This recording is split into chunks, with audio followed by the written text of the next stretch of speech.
Hello everyone, welcome you all on अनुरेवो। So आज के इस लेक्चर में हम सब क्लास 6 की हिस्ट्री का चैप्टर 1 देखेंगे, कहाँ कब और कैसे। बेसिकली हम इसका पार्ट 2 देखेंगे। पार्ट 1 ऑलरेडी चैनल पे अपलोड हो चुका है। अगर आपने पार्ट 1 नहीं देखा है तो डिस्क्रिप्शन में उसका लिंक है, आप जा करके उसको देखिए। इसमें हम लोग पार्ट 2 देखेंगे। सो चलिए शुरू करते हैं वीडियो को।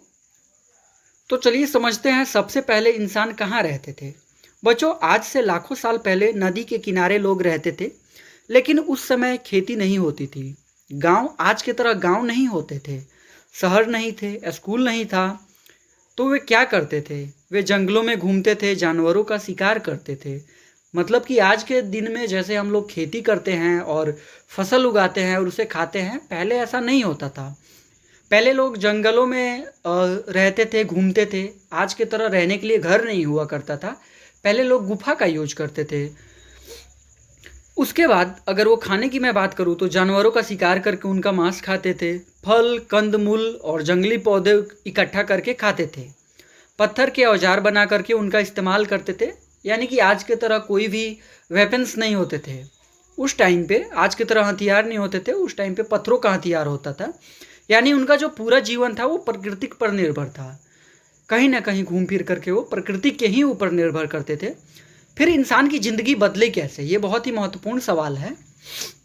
तो देखो, अब एक बहुत बड़ा बदलाव आया। धीरे धीरे इंसान ने देखा अगर बीज ज़मीन में डालते हैं तो पौधे उग जाते हैं। जैसे हम कोई एक्सपेरिमेंट, ऐसे ही हमारे लाइफ में नॉर्मली कोई एक्सपेरिमेंट हो जाता है। जैसे हम कुछ करते हैं और उससे हम कुछ सीख लेते हैं, ठीक वैसे ही उस टाइम पे क्या हुआ कि जब इंसानों ने देखा कि जब वो कोई बीज डालते हैं तो वो प्रॉपर एक पौधा निकलता है, तो उन्हें ये चीज़ें वो उस तरीके से पता लगी।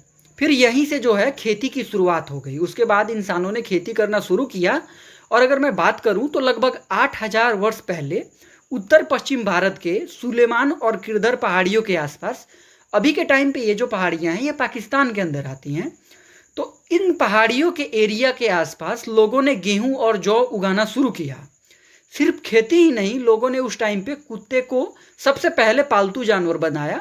उसके बाद में जैसे बकरी को, भेड़ को, गाय को, बैल को भी पालना शुरू किया लोगों ने।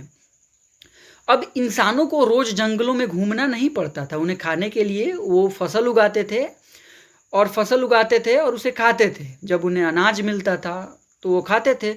तो अब उन लोगों को इस चीज़ के लिए कहीं भी जंगल जंगल घूमने की ज़रूरत नहीं थी। वे एक ही जगह रहने लगे। यहीं से गांव बनने शुरू हुए। खेती, पशुपालन दोनों मिलकर के अस्थाई जीवन की शुरुआत करती है। चावल की खेती कहाँ शुरू हुई, ये भी बहुत ही इंपॉर्टेंट कॉन्सेप्ट है। तो अब भारत के दूसरे क्षेत्रों में भी खेती फैलने लगी। उत्तर पूर्व की गारो पहाड़ियाँ और मध्य भारत की विंध्य पर्वतमाला के उत्तर लोगों ने सबसे पहले चावल उगाना शुरू किया। यानी भारत के अलग अलग हिस्सों में अलग अलग फसलें उगाई जाने लगी। नगर कैसे बने, अब ये भी सवाल आता है।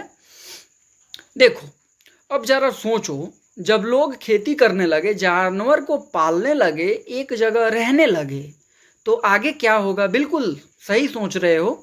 धीरे धीरे एक गांव बनने लगेगा। जैसे कि अभी तुम देख रहे हो, अपने गांव या अपने मोहल्ले के उस एरिया के बारे में सोचो जहां पे अभी बहुत कम घर है। फिर ये भी पता करो कि जहाँ पे सबसे कम घर है और वहाँ उससे थोड़ा सा और पहले आओगे तो तुम देखोगे कि जो मोहल्ला है, अगर 10 साल पहले का पता करोगे तो वहाँ पे भी शायद ही कोई घर हुआ करता होगा। तो धीरे धीरे वहाँ पे भी घर बना। ठीक वैसे ही जब लोग रहने लगे तो धीरे धीरे क्या हुआ, गांव बना। और धीरे धीरे क्या हुआ कि शहर बने, नगर बने। लगभग 4700 वर्ष पहले सिंधु नदी और उसकी सहायक नदियों के किनारे दुनिया के सबसे पुराने नगरों में से एक कुछ नगर विकसित हुए। अगर छोटी नदी, अब जैसे कि आप ये सोच रहे होंगे कि ये सहायक नदियाँ क्या होती हैं, तो सहायक नदियाँ ऐसी नदियाँ होती हैं, अगर छोटी नदी मान लो आ करके एक बड़ी नदी में मिल जाए तो छोटी नदी को कहते हैं सहायक नदी। एक ट्रिक से याद रख सकते हो, जो नदी किसी बड़ी नदी की सहायता करे वही सहायक नदी है। अब आते हैं मगध साम्राज्य के बारे में। तो मगध इतना महत्वपूर्ण क्यों था? तो देखो, बाद में गंगा नदी और उसकी सहायक नदियों के किनारे भी लोग बसने लगे। इसी क्षेत्र में एक बहुत शक्तिशाली राज्य बना मगध। आज मगध बहुत बड़ा भाग है बिहार का। यही कारण है कि बिहार का इतिहास भारत के इतिहास में बहुत महत्वपूर्ण माना जाता है। ठीक है, अब एक और सवाल आता है, भारत और इंडिया, हमारे जो देश का नाम है ये भारत और इंडिया कैसे पड़ा? तो इसे खूब अच्छी तरीके से समझो। देखो, हमारे देश के दो नाम हैं और ये इसलिए हैं क्योंकि सबसे पहले सिंधु नदी जो है, ईरान के लोग स को ह बोलते थे। तो जो ईरान के यात्री आते थे वो स को ह बोलते थे। तो सिंपली समझो, इसलिए उन्होंने सिंधु को हिंदू कहा। जैसे कि वो स को ह बोलते थे तो वो सिंधु को हिंदू बोले। बाद में यूनानी लोगों ने उसे इंडस कहा और इसी से आगे चल करके इंडिया नाम बना। अब आते हैं भारत नाम। तो देखो, भारत नाम का जो संबंध है ये प्राचीन परत परंपरा से माना जाता है। इसलिए आज भी हमारे संविधान में लिखा है इंडिया, डेट इज भारत।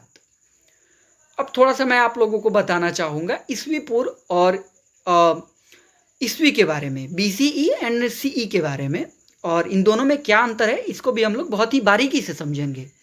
तो देखो, इतिहास में समय को दो भागों में बांटा जाता है। एक तो ईस्वी पूर्व BCE, जिसको इंग्लिश में बोलते हैं बिफोर कॉमन इरा। यह ईसा मसीह के जन्म से पहले के समय को बोलते हैं, ईसा पूर्व BCE कहते हैं। उदाहरण के लिए 500 ईस्वी पूर्व, 300 ईस्वी पूर्व, 100 ईस्वी पूर्व, 500 BCE, 300 BCE, 100 BCE। इसका मतलब है कि ये घटना ईसा मसीह के जन्म से पहले हुई थी। उसके बाद में आती है ईस्वी CE, common era. Isa Masih के जन्म के बाद के समय को ईस्वी CE कहते हैं, कॉमन एरा कहते हैं। उदाहरण के लिए 100 CE, 500 CE, 2026 CE, मतलब कि 100 ईस्वी, 500 ईस्वी, और उसी के साथ में आता है 2026, नहीं क्षमा चाहूँगा मैं आप लोगों से, सन 100, सन 500 और सन 2026। इसका मतलब है कि ये घटनाएं ईसा मसीह के जन्म के बाद हुई थी। आसान तरीके से याद रख सकते हैं उसे, ईसा पूर्व को BCE जन्म से पहले और ईस्वी मतलब कि CE जन्म के बाद। आई होप कि आपको ये वीडियो प्रॉपर तरीके से मैं समझा पाया हूँ ये सारी चीज़ें।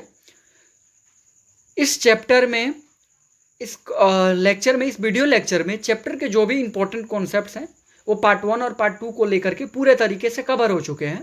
पार्ट 1 अगर नहीं देखे हो तो इसे देख लो जा करके। वीडियो अगर अच्छा लगा हो तो वीडियो को लाइक करो, अपने दोस्तों के साथ शेयर करो। एंड अगर आप चाहते हो तो आप हमारे साथ इंस्टाग्राम पे भी जुड़ सकते हो, टेलीग्राम पे भी जुड़ सकते हो। Thank you so much, thank you.